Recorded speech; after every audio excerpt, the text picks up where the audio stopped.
Okay. Welcome, friends. My name's Tom, and I'm the co-founder and site editor for YourOtherBrothers.com. And we are a community navigating faith, homosexuality, and masculinity together. And this is episode 2 of Manly Monday. Y'all, we did it. We eclipsed our premiere episode. We did it. We put our premiere episode out there 2 weeks ago, and now we're back for episode 2. And as far as I know, this show is going to keep going. There's going to be an episode 3 and episode 4. I mean, I'm hopeful. I'm optimistic. Thank you to everyone who watched our last episode, commented. I especially want to give a shout out to Jeff, who commented humorously that my first guest on Manly Monday was a fruit fly. Remember that fruit fly? It was mildly frustrating to have a fruit fly in the middle of my video, but whatever, it's done. We're past that. We got our first guest out of the way.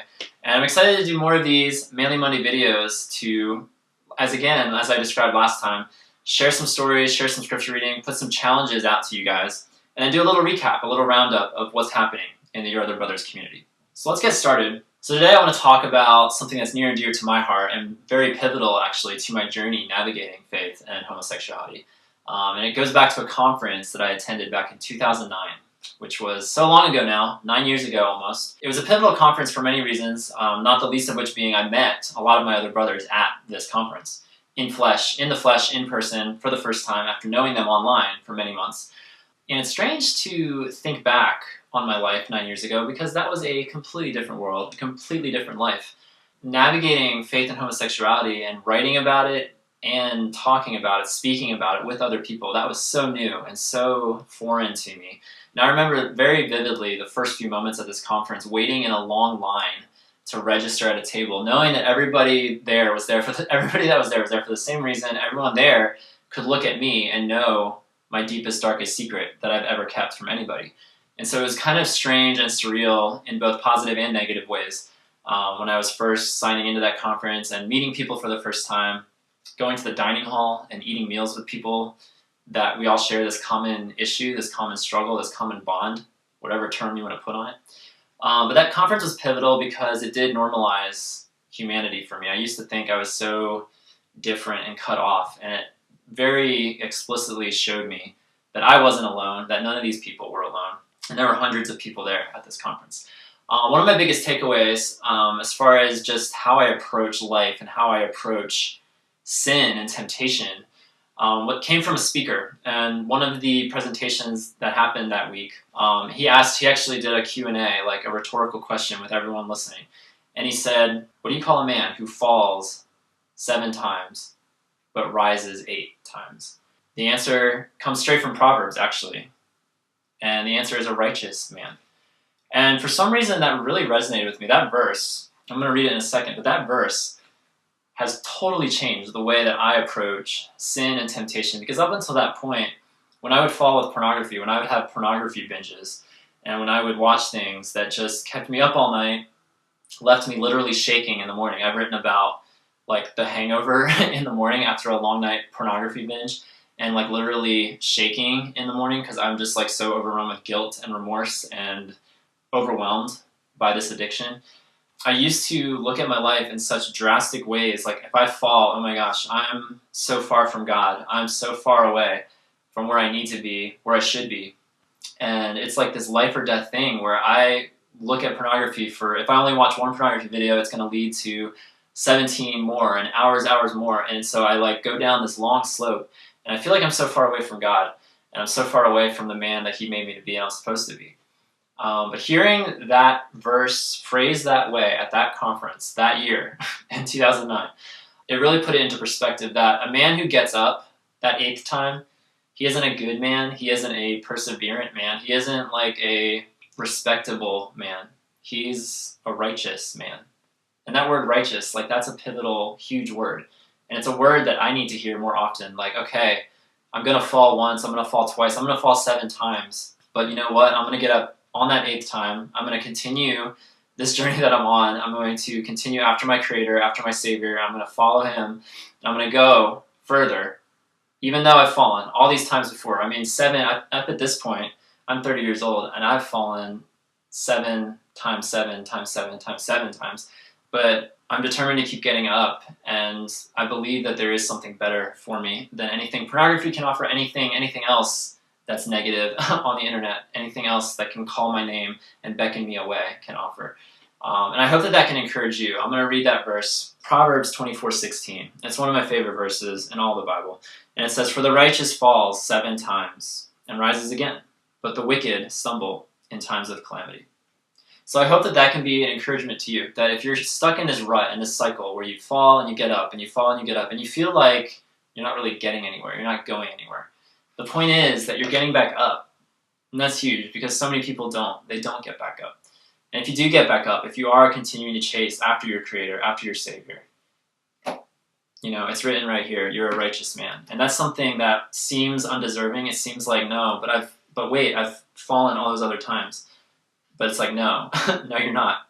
You're not that man. You're this man now. You're following after Jesus, and you're a righteous man. And so I need that spoken into my life on a regular basis when I'm in my cycles of sin and temptation and feeling like I'm not getting anywhere. I'm actually getting worse and further away from a relationship with God. I need the assurance, and I can read it right here, and I can hear it, that I am a righteous man. And you are too, if you get back up. And if you get back up, amazing.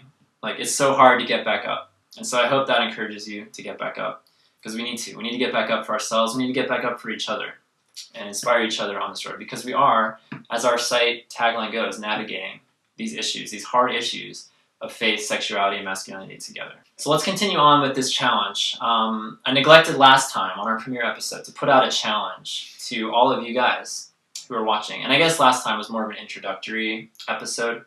But this time I want to be more consistent, and I want to give you guys challenges that relate to the story time and the scripture reading that we have every episode.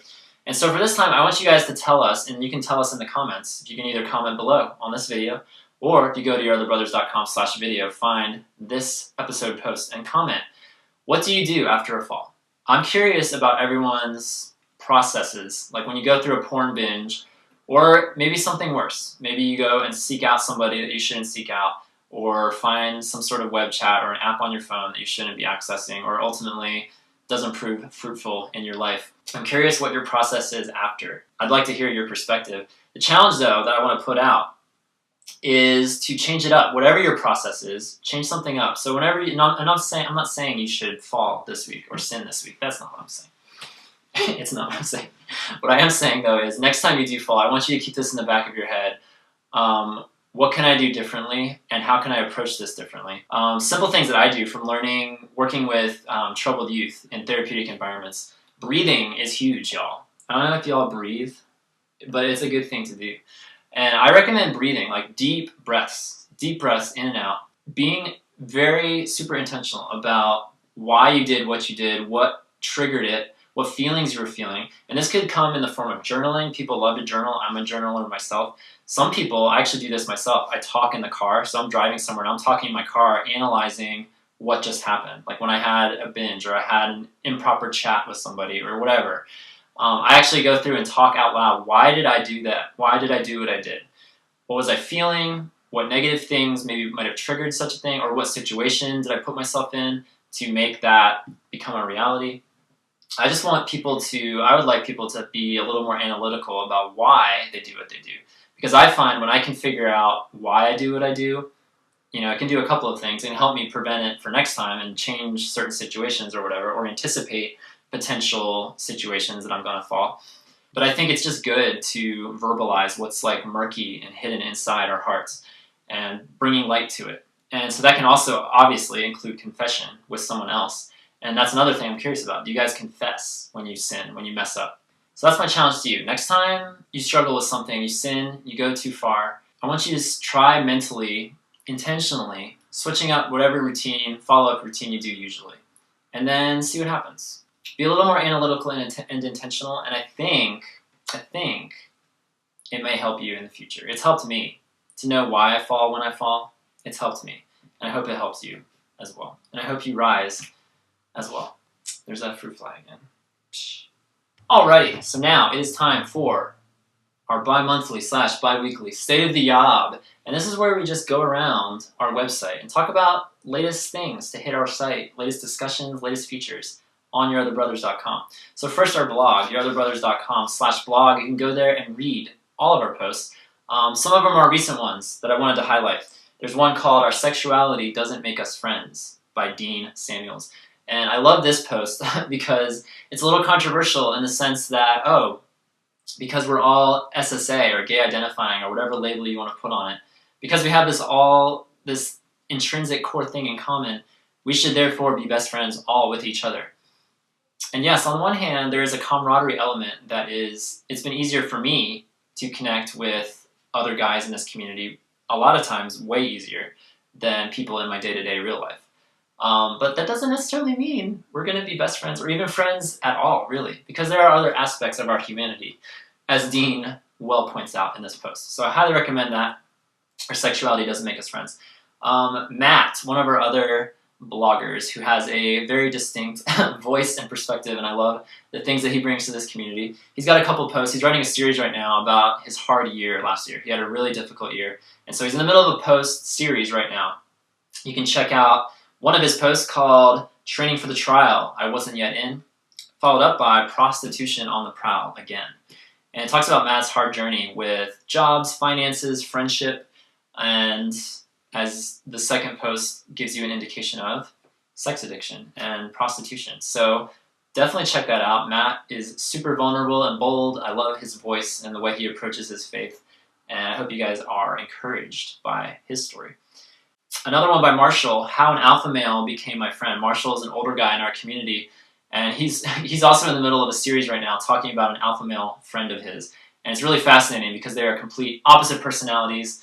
If you're into Myers-Briggs, if you're into Enneagram, you have Marshall, who's an INFJ type 2, and then you have his friend James, who's an alpha male, who is, I know he's a type 8, and I think he's an ES or ENTJ. I think it was an ENTJ. Complete opposite personalities.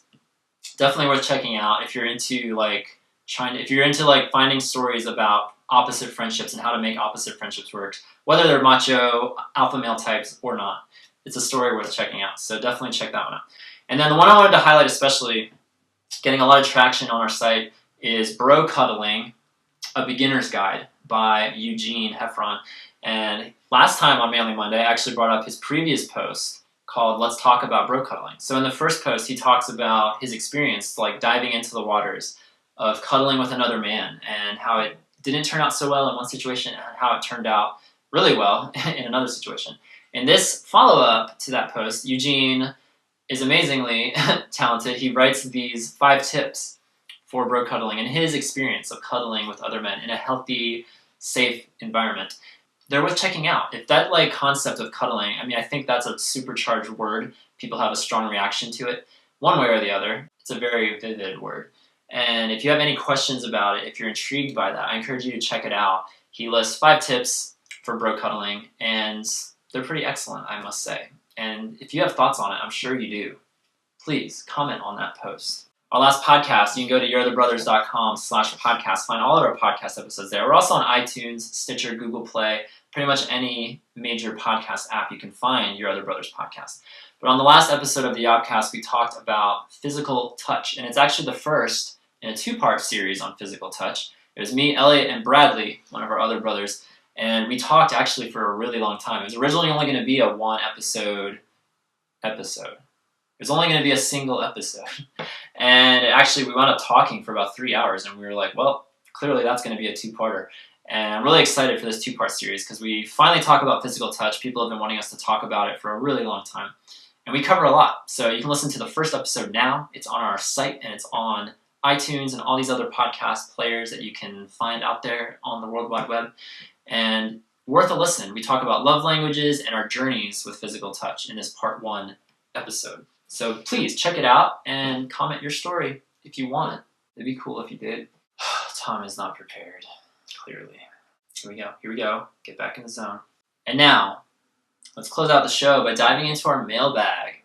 Every single week at Your Other Brothers, people are emailing us, they're sending us things in the mail, and it's really beautiful to see this little community grow more and more, week by week, without fail. We've been growing since we started, and always love hearing from people. We recently got an email. I wanted to share a snippet of that email with everyone watching, all 12 of you, no doubt. An email from this guy. He says, "Hi guys, I came across your guys' website this past week after years of thinking I had seen most of what's out there for Christian guys facing same-sex attraction. Very glad to have been wrong.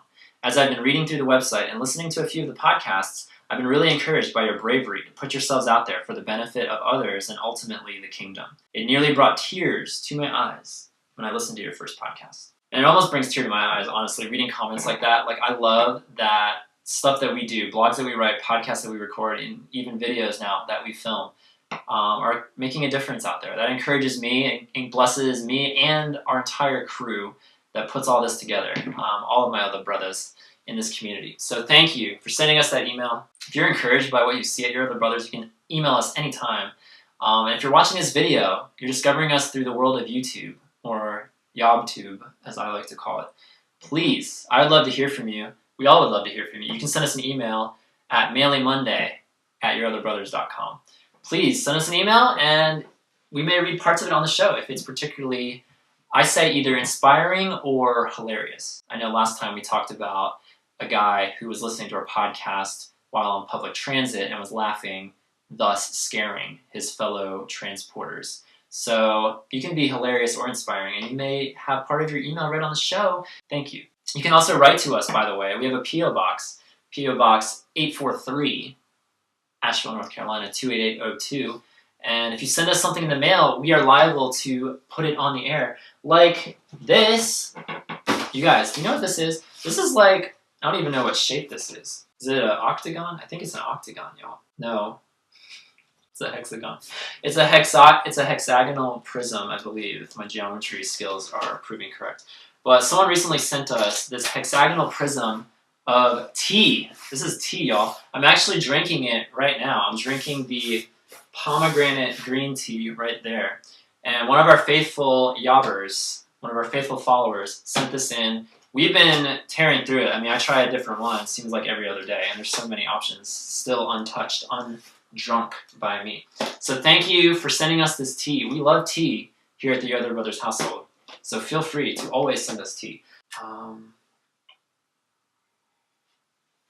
If you enjoy the content that you see or hear or read at yourotherbrothers.com, if you believe in what we're doing and you want to be a part of it in some way, you can go to patreon.com/yourotherbros. It makes videos like these, first of all, possible. It also covers all our costs, equipment costs, hosting costs, etc. And it helps us put the time and resources into creating even more dynamic storytelling content. So that is how we use this phrase, yobbers, in this community. And yobbers are just financial supporters of Your Other Brothers, all the work we're doing, and the community that we're creating. And we would love for you to be a part of that. So if you believe in us, head over to Patreon. We've been going for way over a year now and growing every single month. And it's been awesome to be supported by so many and to put out even more content for you all. So thanks to all of our current yobbers. And if you're going to be a new yobber, I can't wait to meet you soon. Finally, if you want to support the show, please subscribe. You can subscribe to Your Other Brothers channel here on YouTube. You can also thumbs up / like, whatever the terminology is, this video. And also, as I mentioned earlier, you can feel free to comment about anything. Not even necessarily the discussion question that I put out earlier about what do you do after a fall and how can you change what you do after a fall.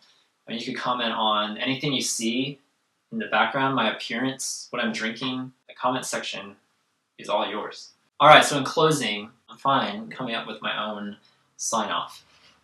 So I wanted to try this one out, but I feel like in order to try it out, I need to explain it. But I'm going to be brief and concise in explaining it. And then hopefully from here on out, if it's something that sticks, I can just rattle it off, and y'all will know exactly what I mean by these segments. So I'm going to do the sign-off, explaining it the first time, and then I'm going to rattle it off really quickly the second time. Let's try it on precise. This is actually the first time I'm saying it out loud, so here we go. Thank you guys for watching this episode of Manly Monday. This is Tom encouraging you to speak meekly with others. When I say speak meekly with others, I mean not to be a pushover, but to be cordial, to disagree well, to listen well, to empathize well. Essentially, speak meekly with others. To chase madly after God. And madly, it can be kind of this like, it can be interpreted two ways. It can be interpreted as like a torrential, haphazard, chaotic way, of running or moving towards something, or it could be opposite kind of definition, but kind of hand in hand. An aggressive yet directed following after something. So chase madly after God and be manly everywhere in between. So let's try that again from the top without all the parenthetical statements. Thanks for watching, everybody. This is Tom, encouraging you this week to speak meekly, chase madly, and be manly everywhere in between. I think that's it. I might tweak it in the future, but that's a starting point.